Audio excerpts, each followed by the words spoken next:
Assalamu alaikum students. Today I am going to discuss Metamorphosis by Franz Kafka. As you know that this novel, Metamorphosis, is based on the theory of existentialism, and I hope that you have read this novel in your previous semester. But here we are studying this novel under the domain of world literature in translation. So, I'm going to analyze this novel in comparison with other words literature.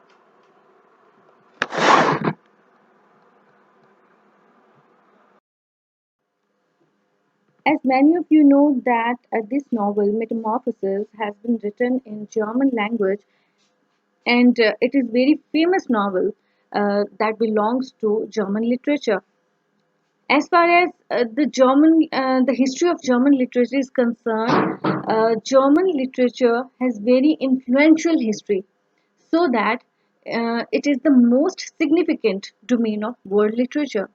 And you will be surprised to know that the main concept and the journal ideology of world literature actually came from German literature.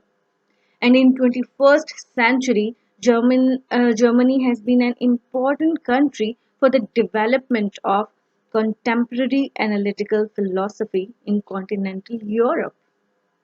That is why historically Germany has been called the country of poets and thinkers.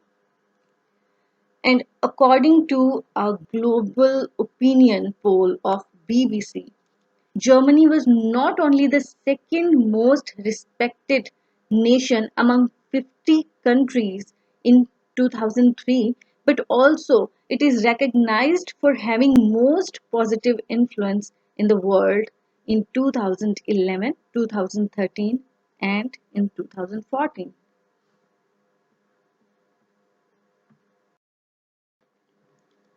Germany is a well-known country for its cultural celebrations, and culture of Germany has shaped by major intellectuals and popular currents in Europe, both religious and secular.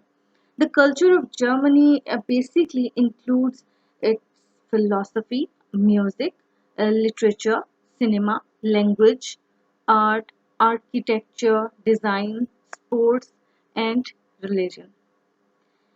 So, the rise of this modern natural sciences and the related decline of religious raised a series of questions which reoccurred throughout German philosophy concerning the relationships between knowledge and faith, reason and emotion, scientific, ethical, and above all, the artistic way of seeing the world.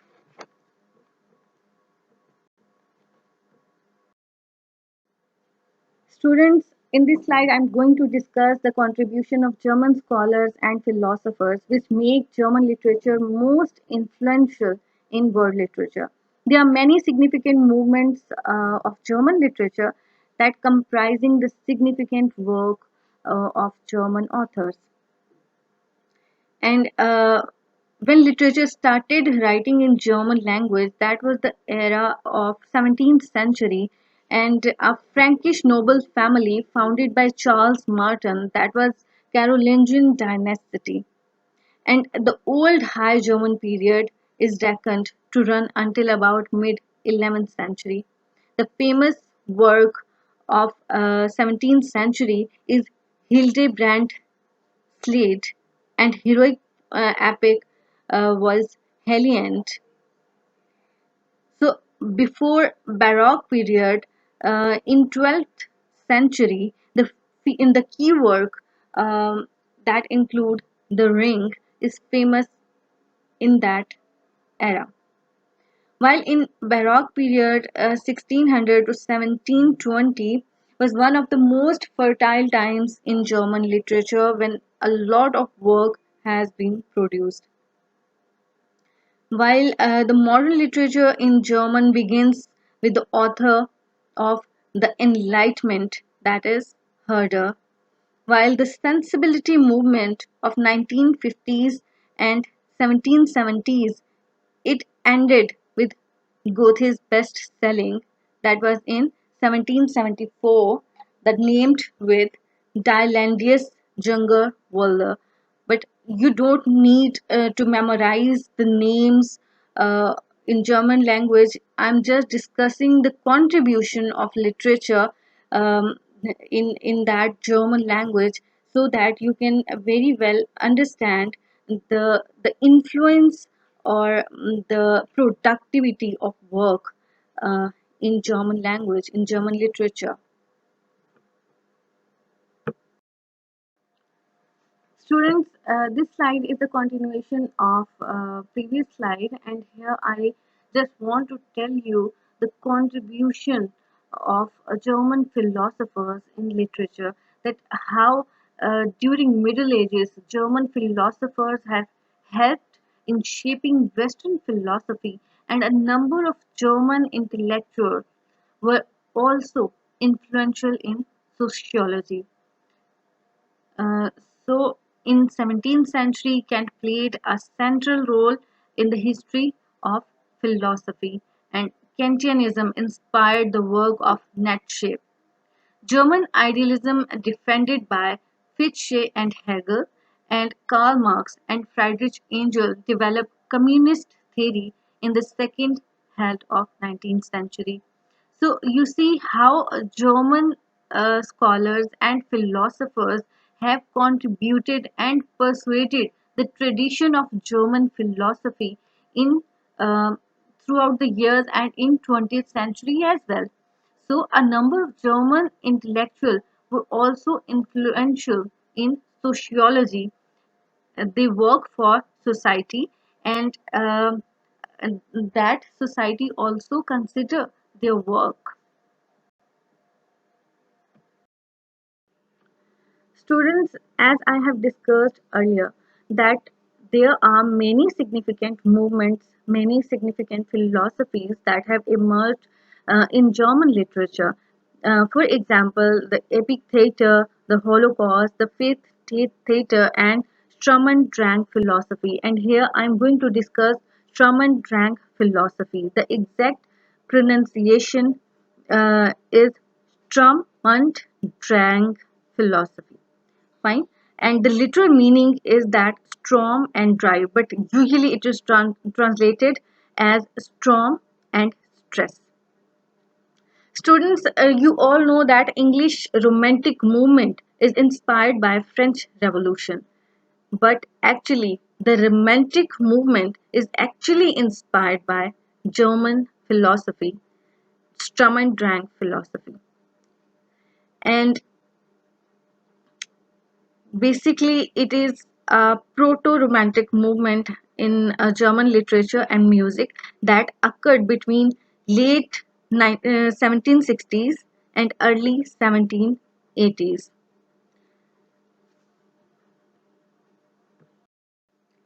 The main focus of this movement were on individual subjectivity. In particular, extremes of emotion were given free expression.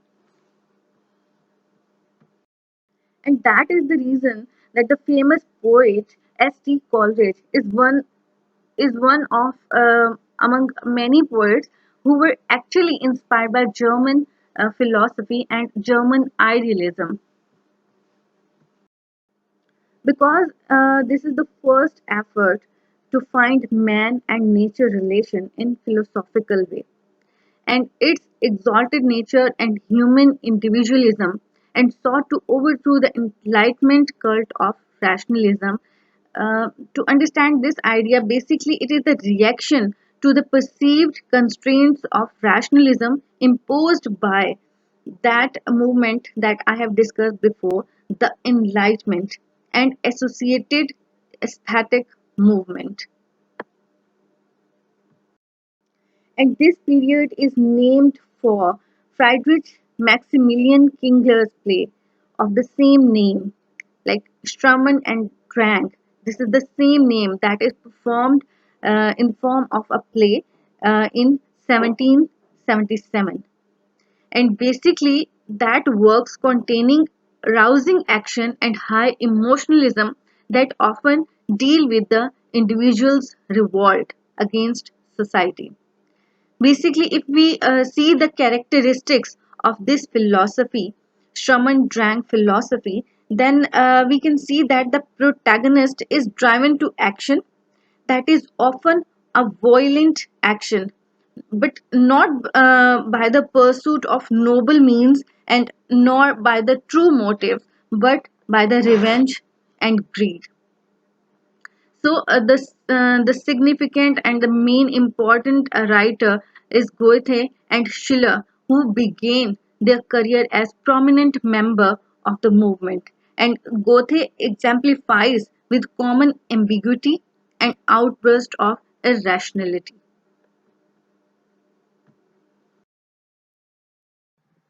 Students, I hope that you have completely understand Strom and Drang philosophy. And here I'm going to give you a self assignment to explore the influence of Strom and Drang philosophy on metamorphosis.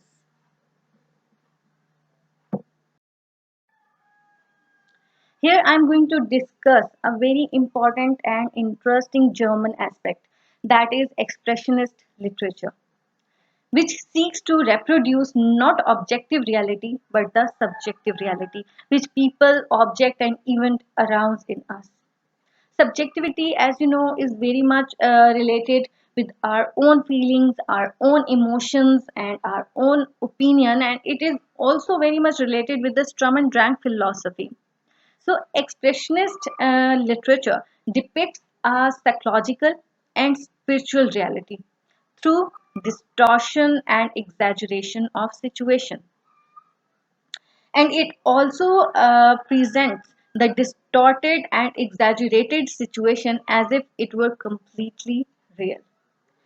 So, expressionist literature emphasizes the visionary experience, pierces the surface of things to reveal essence. Uh, how that the inward situation is very much related with the outward situation. For example, if we are sad and there is raining outside, then we used to relate our sadness with that rain by interpreting that the clouds are also weeping with us. For it is just an example that how we we used to relate our visionary experience, and it how it pierces the surface of things to reveal the essence.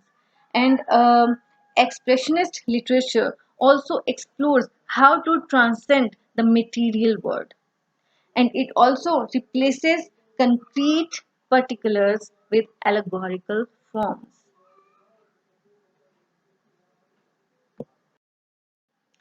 In this slide, I'm going to discuss the personal life of Franz Kafka. Like Franz Kafka, who was born in Prague, the capital of Kingdom of Bohemia, and used to speak that German Bohemian language.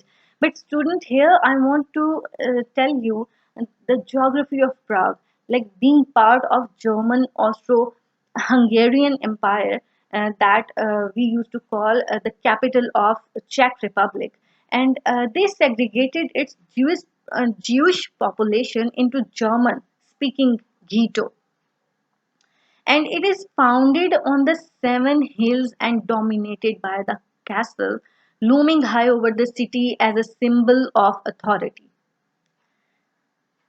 And the very interesting thing is that it is highly dense city with narrow labyrinth-like streets, and that is associated with the tradition of magic and mysticism. When Students, I want to relate that geography of Prague, having the castle, having the labyrinth-like streets, and highly dense city with narrow streets, and the tradition of magic and mysticism with the personality of Franz Kafka. That Franz Kafka is a person that people found Kafka a suspicious person who is physically and mentally repulsive. Although Kafka is a person who enjoyed sharing jokes with his friends and helped them in difficult situations with good advice.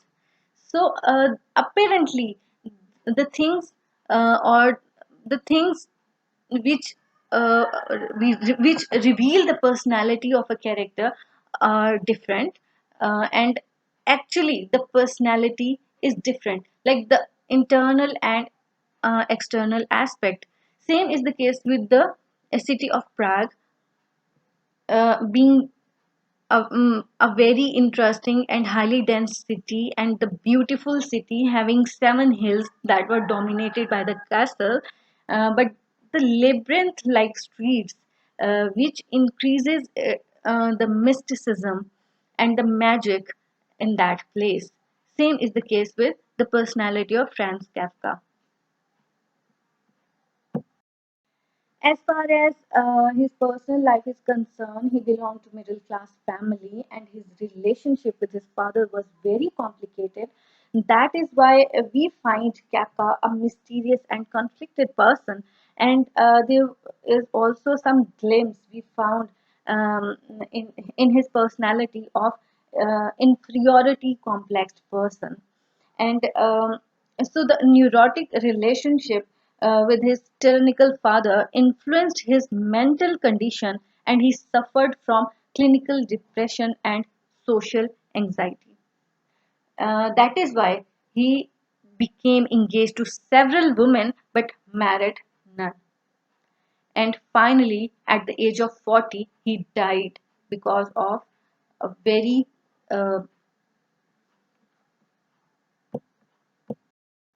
deadlier disease, tuberculosis.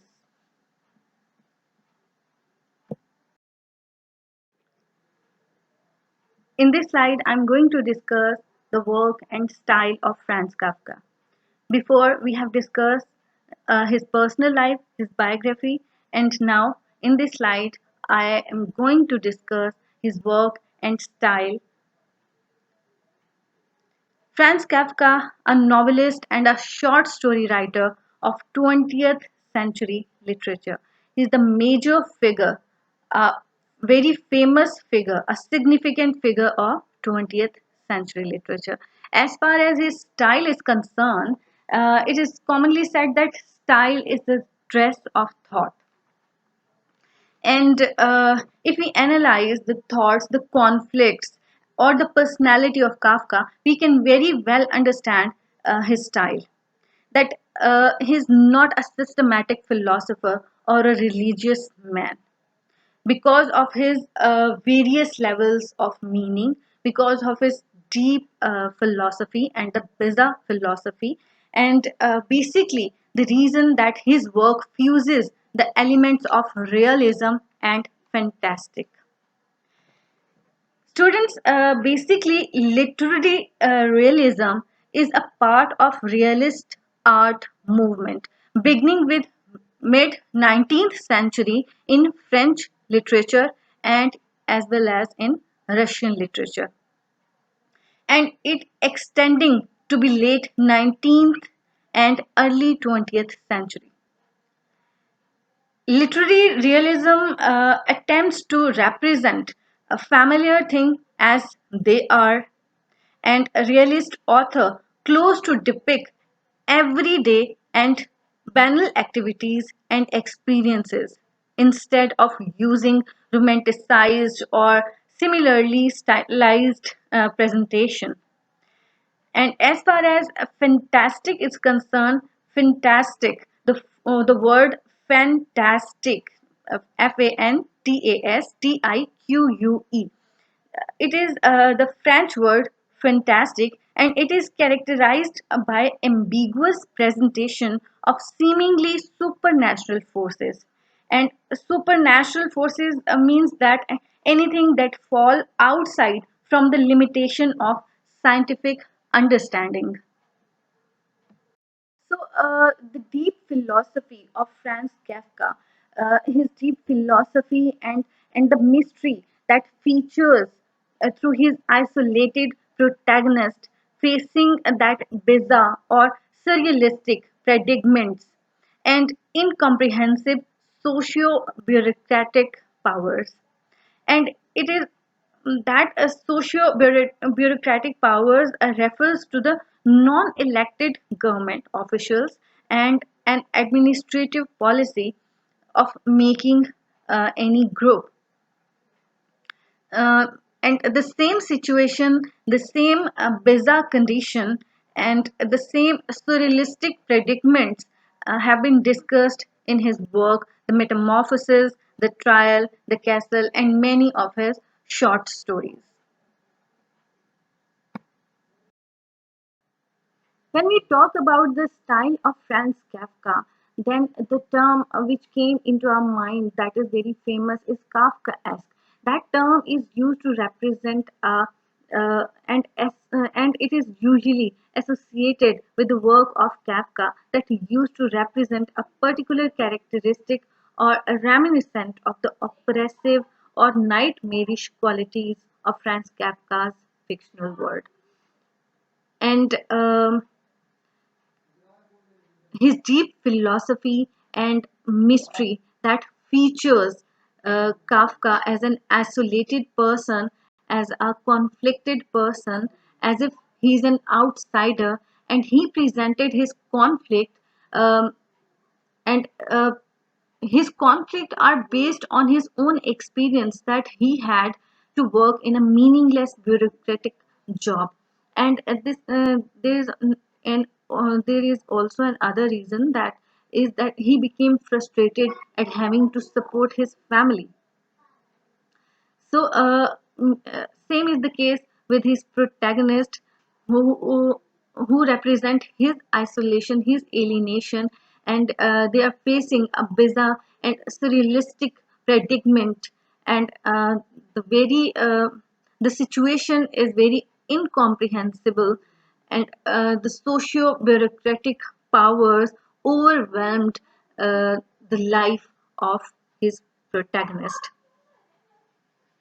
And the term Kafkaesque has entered in the English language to describe the situation like those uh, as he found in his work. And Kafka is himself is very isolated person, very alienated person, and he reflected through his word that how he perceived human beings as they are trapped by their authority, and the world is very hopeless, and the situation is very absurd, and the condition is totally helpless. Students, this slide is the continuation um, of the previous slide, and in this slide again I'm going to discuss the term that is associated with the work of Kafka. The term is Kafkaesque, and here I want to tell you what is the theory behind this term Kafkaesque. There is an author who wrote the exhaustive critical biography of Franz Kafka named Friedrich R. Karl, and his interview was published in the New York Times. And the interesting thing that he used to say is that the word Kafkaesque is misused. And according to him, he says that what's Kafkaesque is when you enter a surreal world in which all your control patterns, all your plans, the whole way in which you begins to fall pieces, when you find yourself against a force that does not lend itself to the way you perceive the world. So he says that you don't give up, you don't lie down and die.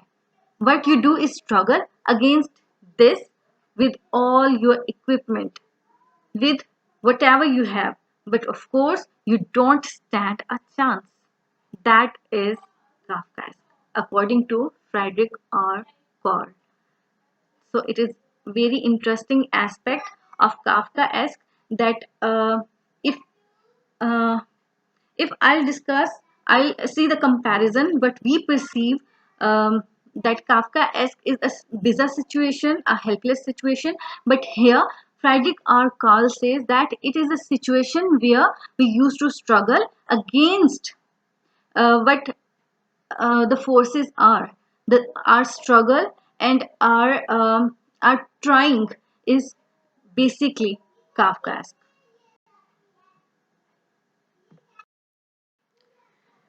So class, let's discuss Metamorphosis. And here is a brief introduction of this novel. That author is Franz Kafka, and it is written in 1912 and published in 1915. The language of this novel is German, and it is later translated into English in 1936. And I have added a review of Dawn.com about this novel, that despite all the absurdities in the Metamorphosis, the novella remains one of Kafka's most well known work. The combination of the absurd and symbolic is actually what makes the novella so complex and an interesting read. However, it is not everyone's favorite, and that again can be explained by the same. Not everyone likes to read books like The Metamorphosis. Nevertheless, it is still worth a head. You never know when you might begin to enjoy a strange book. So I find that review interesting to add in my slide.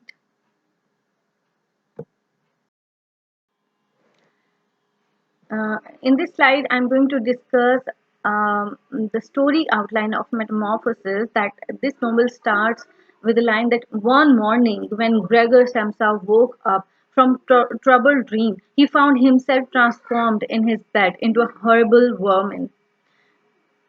So we see that Gregor Samsa is a young but lonely, a traveling salesman who finds himself transformed into a giant bug.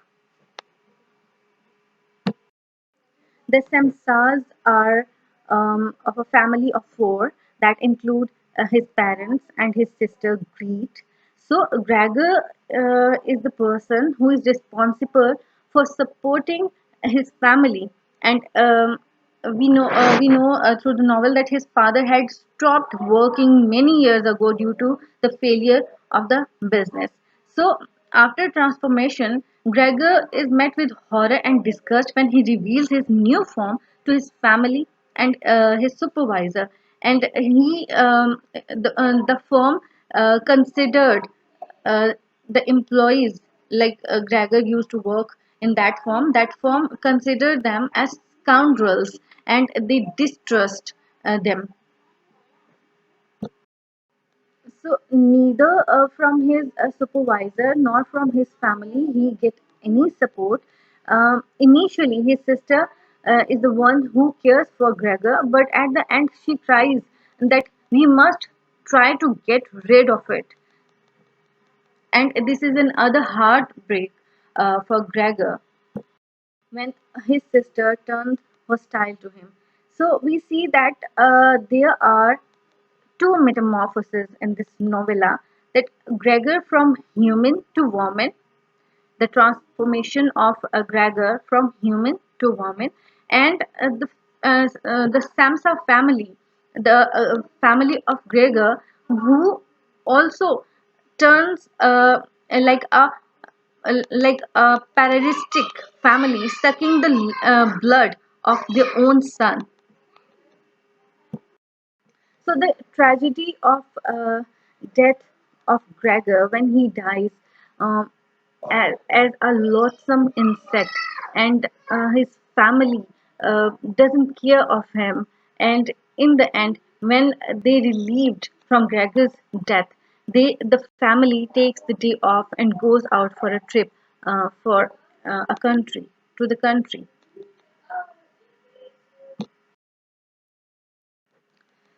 In this slide, I want to discuss another aspect, that is psychological depression. That when we understand the term Kafkaesque, so we used to analyze that uh, the term also reflect the psychological depression, the surreal condition, and the nightmarish situation which evokes feelings of futility, feelings of confusion and helplessness, and it is about the stifling nature of bureaucracies um, and that psychological depression reveals the actual condition of humanity. So, the illness that can challenge the ability to perform even routine daily activities, and the behavior of Gregor is parallel to all these psychological depressed conditions or the conflicts, like the loss of interest or the pleasure, and it sustained fatigue without physical exertion, and lack of energy and motivation, and feelings of guilt or hopelessness, and self-centeredness. So there is a discussion on all these aspects which reflect the psychological depressed condition of 20th century people. These are some of the major themes of Metamorphosis, like the absurdity of life, alienation, the disconnect between mind and body, existential anxiety and the limits of sympathy. And last theme of this novella is guilt. You can explore more themes by yourself.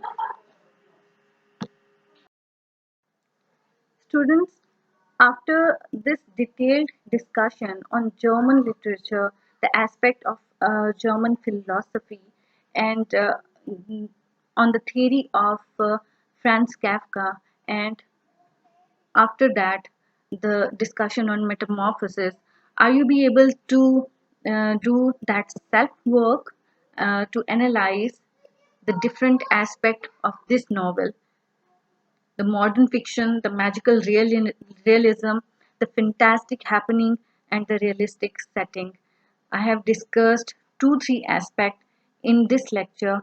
So I'm giving you a self assignment to explore these aspects and to understand all these theories regarding this novel.